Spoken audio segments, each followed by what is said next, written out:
एक रात थी जब अरब सागर की लहरें तट पर जाकर मिल रही थीं। ठंडी समुद्री हवाएं हर ओर फैल रही थीं और दूर क्षितिज पर युद्धपोतों की परछाइयां धीरे धीरे उभर रही थीं। साम्राज्य की ताकतें सोच रही थीं कि अब समुद्र उनका है, लेकिन उसी अंधेरे तट पर खड़ी थी एक स्त्री। न आभूषण न भय, सिर्फ संकल्प और अडिग इच्छा शक्ति। उसने कर देने से इनकार किया, उसने समुद्र को झुकने से रोका, उसने एक वैश्विक साम्राज्य को चुनौती दी और उसी क्षण इतिहास की धारा ने नया अध्याय लिखा। स्वागत है आपका इतिहास की अमर वीरांगनाओं के अगले अध्याय में।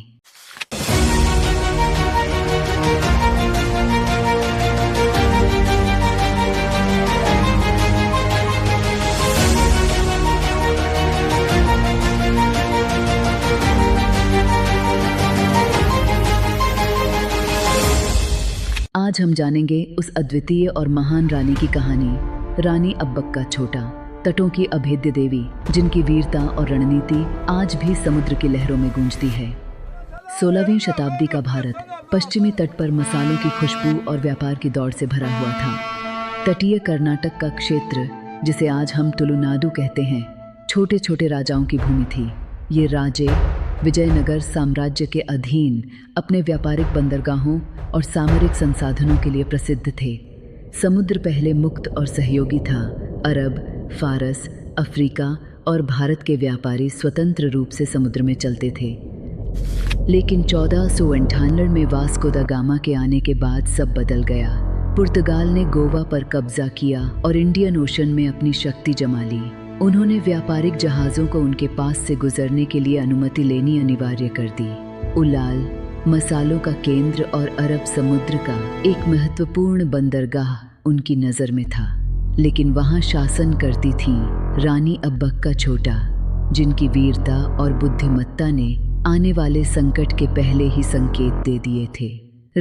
रानी अब्बक्का का जन्म एक जैन शाही परिवार में हुआ। उनके वंश ने उलाल और आसपास के क्षेत्र में शासन किया। उनका परिवार अलिया संताना प्रणाली का पालन करता था, यानी सत्ता और संपत्ति मातृवंश से आती थी। उनके चाचा ने उन्हें बचपन से ही तलवार, धनुष, घुड़सवारी और कूटनीति की शिक्षा दी। उनकी शादी बंगा लक्ष्मप्पा अरासा से हुई, मगर विवाह शॉर्ट लिव्ड रहा। विवाह के बाद भी रानी अपने घर उल्लाल में ही रहीं और उनकी संतानों के पालन पोषण की जिम्मेदारी भी उन्होंने स्वयं संभाली। यह निर्णय बाद में उनके जीवन का महत्वपूर्ण मोड़ साबित हुआ। मित्रता और विश्वासघात दोनों का स्रोत।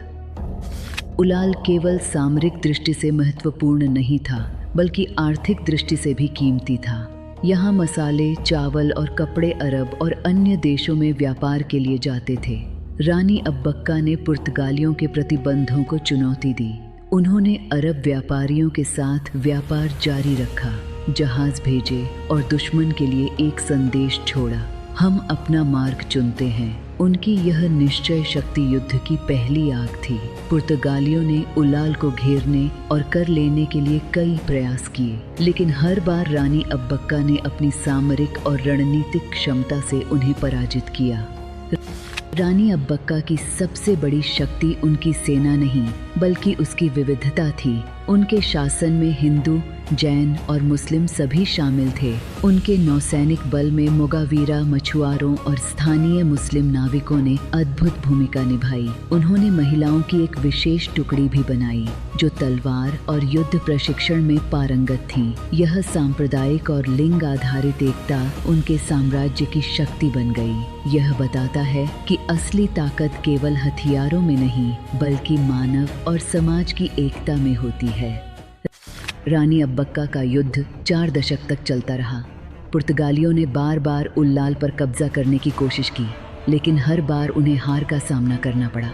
1565 में admiral Dom Alvaro da Silveira को उन्होंने भारी पराजय दी। 1587-1508 में पुर्तगालियों ने मंगलौर लूट लिया और शहर को आग के हवाले कर दिया, मगर रानी अब्बक्का ने अपने सैनिकों को पुनः संगठित किया और अगले हमले को पीछे धकेला। उन्होंने रात में अग्निबाण और नौसैनिक रणनीति का प्रयोग किया, जिससे दुश्मन पूरी तरह भ्रमित हो गया। 1570 तक उनकी वीरता और युद्ध कला ने सभी को चौंका दिया। उनके सामने केवल बाहरी खतरे नहीं थे, बल्कि अंदरूनी विश्वासघात भी था। उनके पति ने पुर्तगालियों का साथ दिया। उल्लाल पर अंतिम हमला हुआ। रानी अब्बक्का बंदी बनी, लेकिन उन्होंने जेल में भी विद्रोह किया और आखिरी सांस तक लड़ी। उनकी वीरता ने इतिहास में अमिट छाप छोड़ी। उनकी कहानी हमें यह सिखाती है कि कभी-कभी सबसे छोटे राज्य और सबसे अदृश्य व्यक्ति भी सबसे बड़े साम्राज्य को चुनौती दे सकते हैं। रानी अब्बक्का केवल युद्ध में नहीं, बल्कि प्रशासन, सांप्रदायिक एकता और समुद्री रणनीति में भी अद्वितीय थीं।